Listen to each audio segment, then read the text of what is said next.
In today's video, I'm going to teach you how to adjust line spacing in Outlook. Open your browser and head to outlook.live.com. If you're prompted to sign in, go ahead and do that so you land in Outlook on the web. From the main screen, make sure you're in the Mail view. If you see other Outlook apps like Calendar, just switch back to Mail so you're looking at your inbox. Next, start a new message by selecting New Mail. A compose window opens on the right or in a new pane, depending on your layout. Type a few lines of sample text so you can see the spacing changes as you make them.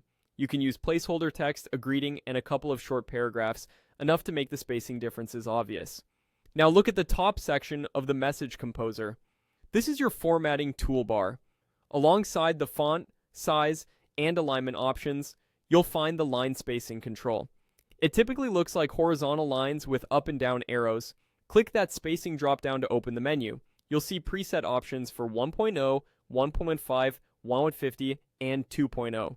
Single spacing, or 1.0, is the tightest and great for compact emails. 1.15 adds just a touch of breathing room and is a good everyday choice. 1.5 and 2.0 are more generous and help longer messages feel easier to read. Click the option you want, and Outlook applies it immediately. If you want the change only on certain sentences or paragraphs, highlight that text first, then pick your spacing. If nothing is selected, Outlook applies the choice to your current paragraph and whatever you type next. In the same menu, you'll also see options to add space before or after a paragraph. These are especially useful for separating headings, lists, or your signature from the body of the message without inserting extra blank lines.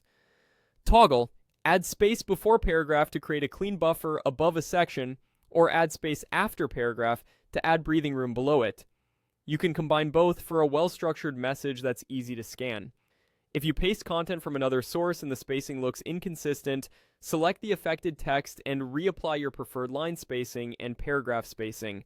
That will override any formatting the text brought along and make everything look consistent. Once you're happy with how the message looks, continue composing as usual. That's all there is to it. Go to Outlook on the web, start a new email, open the spacing dropdown in the formatting toolbar, pick the line spacing you prefer, and add space before or after paragraphs when you need cleaner visual separation.